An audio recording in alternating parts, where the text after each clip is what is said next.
नमस्कार, आप देख रहे हैं एचएनएन न्यूज। मैं हूं आपके साथ उन्नति भटनागर। बुलेटिन की शुरुआत करेंगे महत्वपूर्ण और खास खबर के साथ, जहां उत्तर प्रदेश के मुख्यमंत्री योगी आदित्यनाथ ने ध्वजारोहण समारोह से पहले अयोध्या का दौरा किया है। इस दौरान सीएम योगी ने राम मंदिर पहुंचकर पूजा अर्चना की और ध्वजारोहण को लेकर चल रही तैयारियों का जायजा लिया।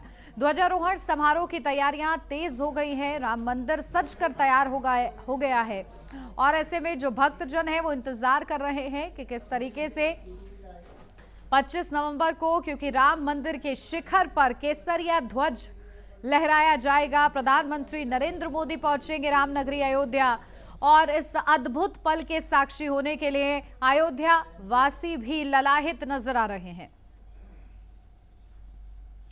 चलिए रुक करते हैं, हमारे विशेष संवाददाता पुनीत मोहन हमारे साथ जुड़ गए हैं। पुनीत, क्या कुछ तैयारियां हैं और सीएम योगी आदित्यनाथ क्योंकि पहुंचे, तैयारियों को उनकी तरफ से परखा गया, अब इंतजार किया जा रहा है उस घड़ी का जब राम मंदिर के शिखर पर ध्वज फहराया जाएगा। जी बिल्कुल, जिस तरीके से प्रधानमंत्री नरेंद्र मोदी कल धर्म ध्वजा फहराएंगे, उसको लेकर के अयोध्या दुल्हन की तरह सज करके तैयार है। हजारों टन फूलों के साथ में जगह जगह फूलों जो आकृतियां हैं वो बनाई गई हैं। इसके साथ लाइटिंग की व्यवस्था करी गई है, लेजर और साउंड शो है। राम मंदिर को दुल्हन की तरह सजा करके तैयार किया गया है। सुरक्षा व्यवस्था बढ़ा दी गई है, जहां पर कल प्रधानमंत्री नरेंद्र मोदी धर्म ध्वजा फहराएंगे। फिलहाल वो साकेत महाविद्यालय में हेलीपैड से रोड शो एक उनका प्रस्तावित है, जहां तमाम जो सांस्कृतिक लोक नृत्य है वो प्रस्तुत किए जाएंगे। नमस्कार मुद्रा प्रस्तुत करी जाएगी और उसी रास्ते से होते हुए, रामपथ होते हुए वो सीधे राम मंदिर पर पहुंचेंगे और वहां पर जो साधु संत हैं उनसे मुलाकात करेंगे, विशिष्ट अतिथियों से मुलाकात करेंगे, मंत्रोच्चारण है, पूजन के कार्यक्रम है। उसके बाद धर्म ध्वजा फहराई जाएगी। लगभग 11 बजे के आसपास प्रधानमंत्री नरेंद्र मोदी अयोध्या पहुंच जाएंगे। उनके साथ आरएसएस प्रमुख भी मौजूद रहेंगे, उत्तर प्रदेश के मुख्यमंत्री मौजूद रहेंगे और 7,000 से ज्यादा वीआईपी और वीवीआईपी गेस्ट भी हैं, जिनके लिए अलग अलग बैठने की व्यवस्था बनाई गई है। सुरक्षा व्यवस्था की अगर हम बात करें तो पूरा इलाका एनएसजी और एटीएस कमांडो की सुरक्षा घेरे में है। सुरक्षा ऐसी है कि परिंदा भी पर ना मार सके। यूपी पुलिस के जवान हैं, आईबी और इंटेलिजेंस के जवान सादी वर्दी में जनता के बीच में है, लगातार अपनी पैनी निगाह बनाए हुए हैं। देखिए, अयोध्या का ये कार्यक्रम महत्वपूर्ण इसलिए हो जाता है क्योंकि दिल्ली बम ब्लास्ट के बाद में यूपी की धार्मिक नगरी में कोई बड़ा आयोजन होने जा रहा है, जिसमें देश के प्रधानमंत्री, उत्तर प्रदेश के मुख्यमंत्री, आरएसएस प्रमुख सहित तमाम वीआईपी और वीवीआईपी गेस्ट मौजूद रहेंगे। और जैसा कि आतंकियों से पूछताछ में ये सामने आया था कि उनके निशाने पर उत्तर प्रदेश के प्रमुख शहरों के साथ साथ प्रमुख धार्मिक स्थल भी थे। ऐसे में सुरक्षा व्यवस्था में किसी भी तरह की कोई भी चूक ना हो, ऐसी तैयारियां करी गई हैं। जी बिल्कुल, और देखिए क्योंकि मेहमानों को लेकर भी वहां पर तैयारियां हो रखी हैं और क्योंकि बड़ी संख्या में लोग ललाहित हैं और दूर दूर से श्रद्धालु भी पहुंच रहे हैं, तो किस तरीके से ट्रैफिक मैनेजमेंट किया जाएगा? देखिए, रूट डाइवर्जन फिलहाल यहाँ कल से ही लागू हो गया था, लेकिन आज दोपहर से जो आम जनों के लिए जो रामपथ है, मेन रामपथ, उसे पूरी तरीके से बंद कर दिया गया है। रोड के दोनों तरफ बैरिकेटिंग रहेंगी। राम मंदिर ट्रस्ट लोगों से लगातार आह्वान कर रहा था कि आज धर्म ध्वजा फहराने का जो ये कार्यक्रम है, जो प्रधानमंत्री नरेंद्र मोदी धर्म ध्वजा फहराएंगे, इसको आप लाइव प्रसारण भी देख सकते हैं। अपने घरों से इसे बैठ करके देखिए। अयोध्या वासियों के लिए 30 से ज्यादा एलईडी स्क्रीन लगाई गई हैं प्रमुख चौराहों पर, जिसमें ये कार्यक्रम को देख सकते हैं। लेकिन उसके बावजूद जो श्रद्धालुओं का तांता है वो लगातार बढ़ता जा रहा है। फिलहाल जो अयोध्या का बॉर्डर है वो पूरी तरीके से वहां पर पुलिस मुस्तैद है। हर आने जाने वाले से पूछताछ करी जा रही है, गाड़ियों की चेकिंग करी जा रही है, उसके बाद ही प्रवेश दिया जा रहा है। और राम मंदिर के आसपास का जो लगभग 5 से 6 किलोमीटर का एरिया है, यहाँ कल पूर्णतः प्रतिबंध रहेगा। केवल वही लोग जा सकेंगे जिनके पास रहेगा। जब ये कार्यक्रम समापन हो जाएगा उसके बाद श्रद्धालु दर्शन कर सकते हैं, लेकिन सुरक्षा की दृष्टि से आम जनों के लिए फिलहाल कल का जो दर्शन पूजन का कार्यक्रम है, जो उनका दर्शन करने का उनका मन है, वो फिलहाल स्थगित उनको करना पड़ेगा। जी बिल्कुल, और पुनीत देखिए क्योंकि सांस्कृतिक कार्यक्रम भी होंगे और उसकी भी तैयारियां की गई हैं और किस तरीके से दर्शकों को मंत्रमुग्ध करने के लिए कलाकार पहुंचेंगे, उनके क्या व्यवस्था की गई है और कौन कौन से सांस्कृतिक कार्यक्रम हमें देखने को मिलेंगे? देखिए, उत्तर प्रदेश सांस्कृतिक विभाग ने इसकी तैयारी करी है। प्रधानमंत्री नरेंद्र मोदी जब साकेत महाविद्यालय से बाहर निकलेंगे तो सबसे पहले नमस्कार मुद्रा प्रस्तुत होगी। उसके बाद जो उत्तर प्रदेश के प्रमुख लोक नृत्य हैं, चाहे वो बधावा नृत्य हो, मयूर नृत्य हो, इस तमाम तरीके के थोड़ी थोड़ी दूर पर जो लोग कार्यक्रम करने वाले हैं वो इन नृत्य को प्रस्तुत करेंगे। इसे 8 जोन में बांटा गया है और हर एक जोन की जिम्मेदारी एक एसडीएम को सौंपी गई है। जो लोक नृत्य का कार्यक्रम प्रस्तुत करेंगे वो लोग यहाँ पर पहुंच चुके हैं। तैयारियां लगभग पूरी हो चुकी हैं। मुख्यमंत्री योगी आदित्यनाथ स्वयं सारी तैयारियों का जायजा ले रहे हैं। प्रधानमंत्री के मिनट टू मिनट कार्यक्रम को उन्होंने पूरी तरीके से वॉच किया है। आज उनका ये दूसरा दौरा है। इससे पहले कुछ दिन पहले भी वो तैयारियों को देखने के लिए यहाँ पर आए थे और जिस तरीके से प्रधानमंत्री नरेंद्र मोदी 11 बजे यहाँ पर पहुंचेंगे, ध्वज ध्वजा का कार्यक्रम प्रस्तावित है। इससे पहले उनको फलाहार लेना होगा। एक व्रत की परंपरा रहती है, लेकिन हमने पहले भी देखा है कि प्रधानमंत्री नरेंद्र मोदी राम मंदिर से जुड़ा जब कोई भी कार्यक्रम होता है तो पूजन अर्चन से पहले फलाहार भी नहीं करते हैं, यानी कि वो कुछ भी नहीं खाते हैं और जब कार्यक्रम संपन्न हो जाता है उसके बाद ही वो फलाहार इत्यादि करते हैं। फिलहाल अतिथियों के रहने की, ठहरने की पूरी व्यवस्था करी गई है। 5000 से ज्यादा कमरे बुक करे गए हैं। इसके अलावा जो आसपास के आश्रम है वहां पर अस्थायी टेंट हाउस रूम भी बनाए गए हैं। सुरक्षा की दृष्टि से हर प्रतिष्ठान की छत पर और हर घर की छत पर कल आपको पुलिसकर्मी मुस्तैद नजर आएंगे। जी ठीक है, आप नजर बना के रखिएगा पुनीत, बहुत शुक्रिया आपका। और इस बीच रुक करेंगे लखनऊ से आ रही बड़ी खबर का, जहां यूपीएमएससीएल में बड़ी कार्रवाई। यूपीएमएससीएल के एमडी ने कार्रवाई की है, जहां जीएम उज्जवल कुमार पर एक्शन लिया गया है। जहां जीएम उज्जवल कुमार हटाए गए हैं। वेंडर शिकायतों पर यह कार्रवाई हुई है। तो देखिए, वेंडरों को परेशान करने पर ये एक्शन लिया गया है। जीएम को हटा दिया गया है उनके पद से।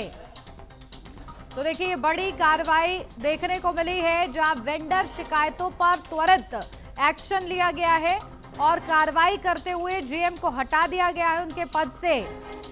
तो ये बड़ी कार्रवाई सामने आई है।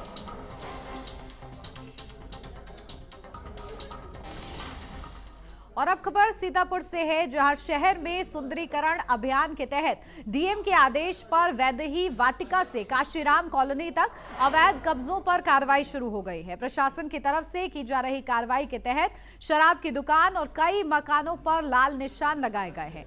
इसी के साथ लोक निर्माण विभाग ने अस्थायी निर्माण हटाने के नोटिस भी जारी कर दिए हैं। तो देखिए, सीतापुर से पूरी खबर आपको बता रहे हैं, जहां अवैध कब्जों पर कार्रवाई की गई है और प्रशासन अलर्ट नजर आया है। जिला प्रशासन ने नोटिस जारी किया है, तो अस्थायी निर्माण हटाने का आदेश जारी किया गया है। अवैध कब्जों पर कार्रवाई हुई है और ये तस्वीरें जहां जिला प्रशासन ने नोटिस जारी किया है, तो अस्थायी निर्माण हटाने का आदेश है और अवैध कब्जों पर कार्रवाई की गई है।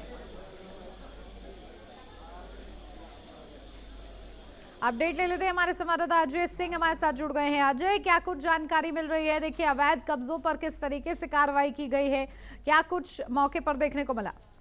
जी बिल्कुल, आपको बता दें कि सीतापुर के अंदर जिस तरीके से अवैध निर्माण लोगों ने कर रखा है और जो वहाँ पे नालियां निकली थी उनके ऊपर अपना अतिक्रमण कर रखा है, इसके तहत जो है जिलाधिकारी जो है डॉक्टर राजा गणपत आर ने जो है जो जिलाधिकारी हैं और जो एसडीएम है वहाँ उनको निर्देश दिया था और इससे पहले भी उन्होंने नोटिस जारी किया था कि किसी प्रकार का जो अतिक्रमण है उसको हटा लिया जाए। वहाँ पे लाल चिन्ह लगा दिए गए थे, लेकिन व्यापारियों ने भी एक अपना समझौता रखा था कि गैर तरीके से जो भी काम होगा उसको हटा लिया जाएगा, लेकिन इससे इन्हें थोड़ी दिन की मोहलत दी जाए। लेकिन उसमें मोहलत तो दी गई, लेकिन इसके बावजूद भी अतिक्रमण पर जो है वहाँ पर जो नहीं हटाया गया, जिसके चलते जो है वहाँ के जो एसडीएम है और इसके बाद तहसीलदार और जो वहाँ के क्षेत्राधिकारी हैं उन्होंने अल्टीमेटम देने के बाद जो है अतिक्रमण हटाने के लिए निर्देश जारी किए थे। जी बिल्कुल, देखिए, अस्थायी निर्माण हटाने के लिए कहा जा रहा है। प्रशासन की इस कार्रवाई से क्या खलबली देखने को मिल रही है अजय? जी बिल्कुल, देखिए कि ग्रामीण जो वहाँ के जो क्षेत्र के लोग हैं और जो दुकानदार हैं उनको साफ तौर से उन्होंने यही कहा है कि जो लाल निशान लगाए गए थे, लेकिन जो निशान लगाए गए थे उस पर तो ठीक है, लेकिन जो है उनको कुछ दिन की और मोहलत चाहिए, क्योंकि जो वहां पर जो जिन लोगों की दुकानें बनी है, जो अतिक्रमण कर रखे हैं, जिसके चलते जो है ट्रैफिक की समस्या बनी रहती है, इसके चलते उनके ऊपर कार्रवाई के जो निर्देश दिए गए, जिसके चलते जो है वहाँ के जो स्थानीय दुकानदार हैं, जो वहाँ पे व्यापारी हैं, वो डीएम से भी मिले हैं, एसडीएम से भी मिले हैं, लेकिन जो कि इससे पहले भी उनको आदेश दे दिया गया था, जिसके चलते जो है दुकानदार लोगों में जो है काफी हलचल मची, क्योंकि अतिक्रमण के चलते तो वहाँ पर जो है काफी समस्याएं होती थी, क्योंकि मार्केट जो है काफी घनी आबादी में बनी हुई है, रोडें भी सक्रिय हैं, इसके चलते जो अतिक्रमण पर जो है वहाँ पर जो आदेश दिया गया, जिसके चलते जो है जो वहाँ के दुकानदार हैं बिल्कुल, देखिए कहीं ना कहीं बड़ी कार्रवाई की गई है और कार्रवाई से बड़ा संदेश भी जाता है। ठीक है, बहुत शुक्रिया अजय आपका तमाम जानकारी के लिए। जहां खरखौदा थाना इलाके के गांव उल्धन में एक नाबालिग युवती का शव मिलने से हड़कंप मच गया। युवती का शव ग्राम प्रधान के घर में फंदे से लटका मिला, जिसके बाद प्रेम प्रसंग में हत्या का आरोप लगाया जा रहा है। मामला दो समुदायों से जुड़ा होने के कारण गाँव में तनाव की स्थिति बन गई है और गाँव में पुलिस फोर्स तैनात कर दी गई है। तो देखिए, प्रेम प्रसंग में हत्या का आरोप, गांव में तनाव का माहौल है, दो समुदायों में तनाव बढ़ा है, पुलिस तैनात है। तो ग्राम प्रधान के घर में नाबालिग का शव मिला है। मेरठ में लूट की घटनाएं लगातार बढ़ती जा रही हैं, जहां ठटेरवाला में बंगाली कारीगर सोने के आभूषण लेकर जा रहा था। रास्ते में दो बाइक सवार बदमाशों ने उसे रोककर पता पूछने के बहाने कुछ सुंघा दिया, जिससे वह बेहोश हो गया। कारीगर दिल्ली रोड पर ट्रांसपोर्ट नगर थाना क्षेत्र में बेहोशी की हालत में मिला है। होश आने पर उसे पता चला कि लगभग 28 लाख रुपए का सोना गायब है। उसने तुरंत मेरठ बुलियन ट्रेडर्स एसोसिएशन के महामंत्री को घटना की जानकारी दी। पुलिस मामले की जांच कर रही है।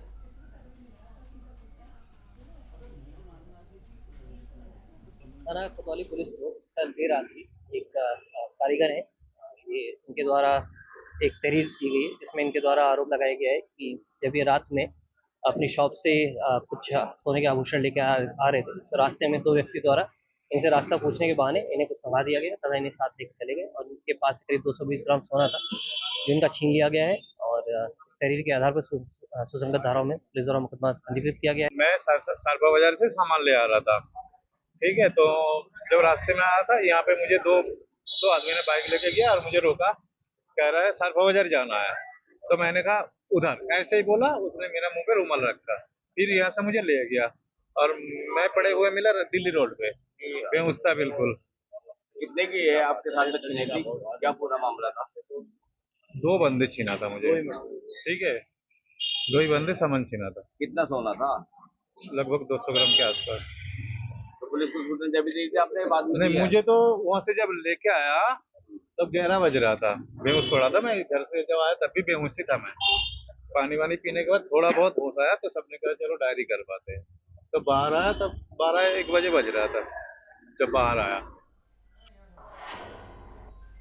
बहराइच पुलिस को बड़ी सफलता मिली है। 50 लाख की चोरी का खुलासा करते हुए पुलिस ने एक महिला को गिरफ्तार किया है। महिला ने मौका पाकर पीड़िता को नशीला पदार्थ खिलाकर बेहोश कर दिया और घर में रखे कीमती सामान पर हाथ साफ कर दिया। पीड़िता के पति ने सामान गायब मिलने पर एफआईआर दर्ज कराई। कई टीमों ने जांच कर आरोपी को गिरफ्तार किया है। अपर पुलिस अधीक्षक प्रेस कॉन्फ्रेंस कर जानकारी दी गई है। तो देखिए, पुलिस को बड़ी सफलता मिली है। 50 लाख की चोरी का खुलासा किया है। नशीला पदार्थ खिलाकर महिला ने वारदात को अंजाम दिया था। 21 तारीख को एक दवा व्यवसायी जो दरगाह शरीफ क्षेत्र में रहते हैं, उनके द्वारा सूचना दी गई कि उनके घर से, उनके लॉकर से लगभग 50 लाख रुपए का जेवर चोरी कर लिया गया है और उन्होंने इस संबंध में एक तहरीर दी, जिसमें नामजद जो उनके सलहज और उनके ससुर और सलहज के पुत्र के खिलाफ उन्होंने नामजद तहरीर दी थी। और इसके घटनाक्रम ये था कि 17 तारीख को इनके रिश्तेदार उनके घर आए थे। 18 तारीख को जब व्यवसाय के सिलसिले में अपने घर से वो बाहर गए तो इनकी पत्नी को चाय में कुछ नशीला पदार्थ दे दिया गया, जिससे वो बेहोश हो गई और उसके बाद लॉकर से सारे जेवरात निकाल के बैग में रख लिया गया। उन्नाव में युवक और युवती ने ट्रेन के आगे कूदकर आत्महत्या कर ली। सूचना मिलने पर पहुंची रेलवे पुलिस ने शव को कब्जे में लेकर पोस्टमार्टम के लिए भेज दिया है। पुलिस ने इस मामले की जांच शुरू कर दी है। तो देखिए, पुलिस ने पोस्टमार्टम के लिए शव को भेजा है। उन्नाव से पूरी खबर है, जहां युवक और युवती ने आत्महत्या की है।